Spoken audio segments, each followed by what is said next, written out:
War consumed millions of people during the 20th century and left a lasting impact on the world through terror, war, rapidly changing government and economic systems, new government alliances, and ultimately the fight between communism and capitalism. Following World War II and within the Cold War itself, many countries were turned upside down. Germany, a defeated country in World War II, was now occupied by both the Soviet Union on the eastern side and the United States, Britain, and France on the western side. The city of Berlin was split in half, with the United States occupying the western half and the Soviet Union the eastern half. The territory split, but each zone acted independently with its own form of government and economic system. The United States put a capital government in place on the west, and the Soviet Union enacted a communist government on the eastern side. The dividing line between the two was called the Iron Curtain. However, there was no actual boundary made until the construction of the Berlin Wall began. Therefore, throughout our presentation, we aim to focus on the context of the Berlin Wall and the Cold War, why the wall came down, and long-term effects faced by the people of Germany and its occupiers when the wall came tumbling down. To begin, we would like to focus the Berlin Wall in the context of the Cold War. The city of Berlin was the only place in Germany where the people could travel to the west and east interchangeably. This frustrated the Soviet leader, Khrushchev, and all that were educated and had special training would leave eastern Germany for West Berlin in hopes of higher wages and more freedom. West states in the 1960s alone, more than 190,000 people left for West Berlin. This placed the Walter Ulbricht and the East Berlin government in upheaval, because not only were they losing educated individuals, but the actions of them leaving mocked the East Berlin government, as well as the control and under the orders of communist rule. While East Berlin leaders discussed raising the salaries for enticed workers to stay, they could not follow through due to the lack of funds, nor could they appease the purchasing power with the goods and services offered in East Berlin with West Berlin. To add to the distress, President Kennedy had asked Khrushchev for a meeting with him to show the United States was a force to be reckoned with. The meeting took place in the summer of 1961 in Vienna. Khrushchev was upset over the issues in Congo and Germany and therefore tried bullying Kennedy into forcing a peace treaty and allowing East Germany to remain communist. Kennedy was angered by this, and upon returning to the United States, asked for $3.5 billion to be used for 6 new divisions of the Army and 2 of the Navy. He also planned to triple the draft and call in national reserves as a threat to the Soviet Union to show they would not back down. Because of this, Khrushchev was put into crisis mode over Germany and acted first. West states, on August 13, 1961, barbed wire started to go up on the dividing line, separating the two parts of Berlin.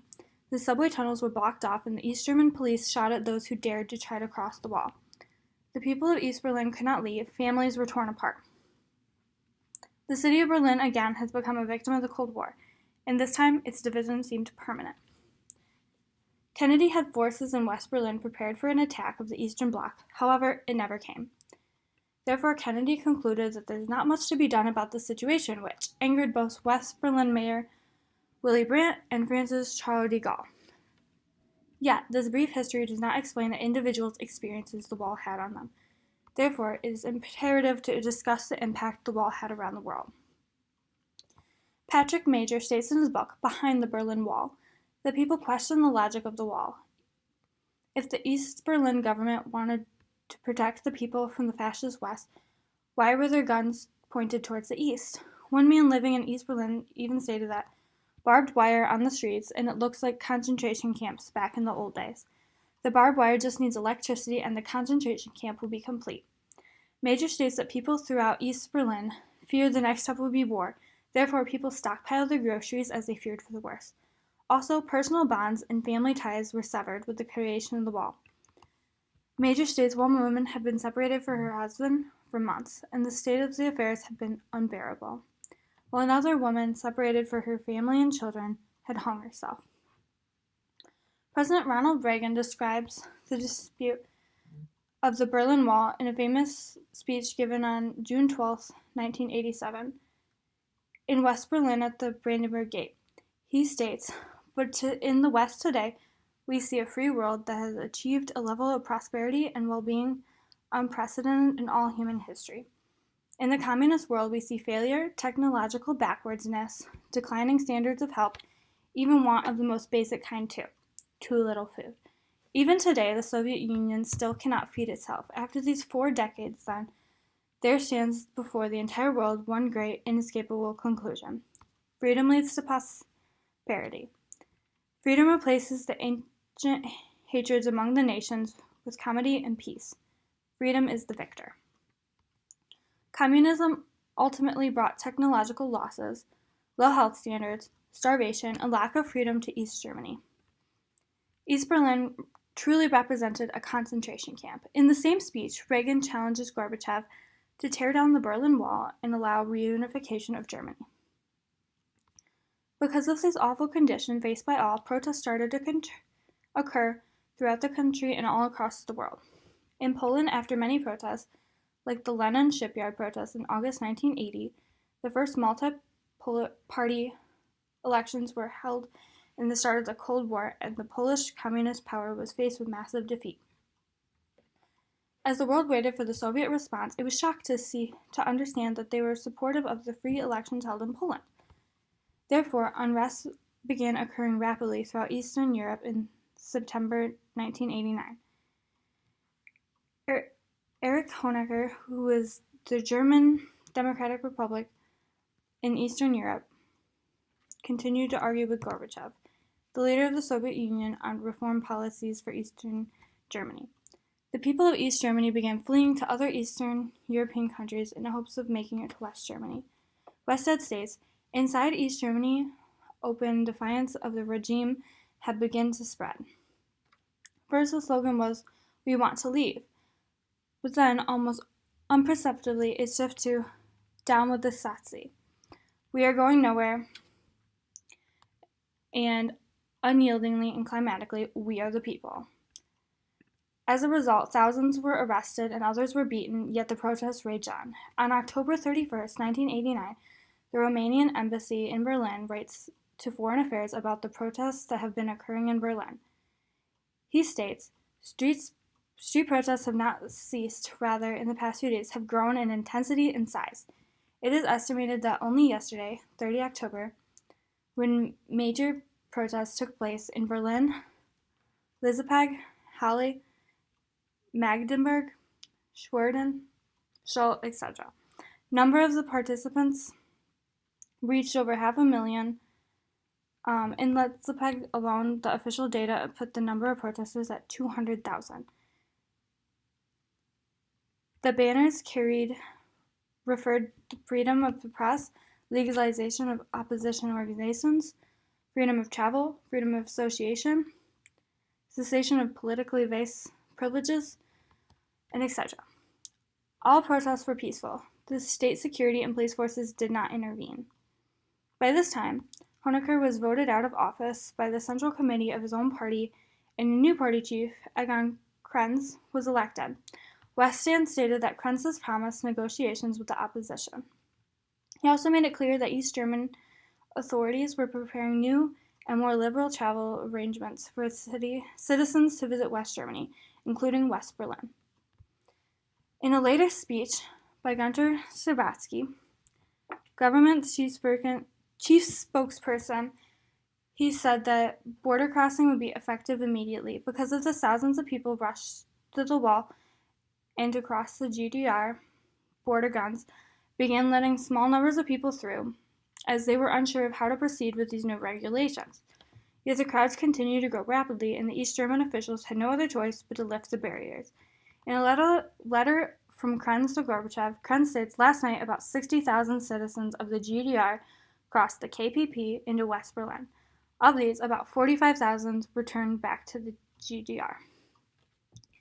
Krenz then calls for action of the USSR in hoping to maintain some sort of order with travel now that the gates have been lifted. However, there was no turning back. Within a week, the guards were taking apart the wall, and the end to the German problem was in sight. In words of Peter Schneider, a German writer who witnessed the fall of the Berlin, "It was very different for West Germans and East Germans. I mean, the East Germans, for them it was the ultimate border which could never be crossed. And it really felt like, when they came, it felt like prisoners who came out of the prison and were free from one moment to the other. To the people living in Berlin, this moment was surreal. It was an end of an era many felt they had been living in prison. The bricks came off, and the people did not care about the consequences of their actions. It was coming down one way or another. Following the fall of the Berlin Wall, Helmut Kohl, a chancellor of Germany, proposed the Single European Act. Westad states that the agreement committed the members to move towards a full European Union with all tariffs and border controls removed, and with free movement of goods, people, services, and capital. The Union would also aim for a common monetary policy and would help coordinate common foreign and defense policies. President George H.W. Bush agreed with a 10-point plan and left Kohl free to develop his policy of the reunification for the German state. In a telephone conversation between President Bush and Chancellor Kohl, Kohl states, "At certain points, they are literally taking down the wall and building new checkpoints. At Checkpoint Charlie, thousands of people are crossing both ways. There are many young people coming over for a visit, enjoying our open way of life." President Bush then met with Gorbachev, and the rest of the Eastern Bloc began to fall and rebel against the Soviet Union.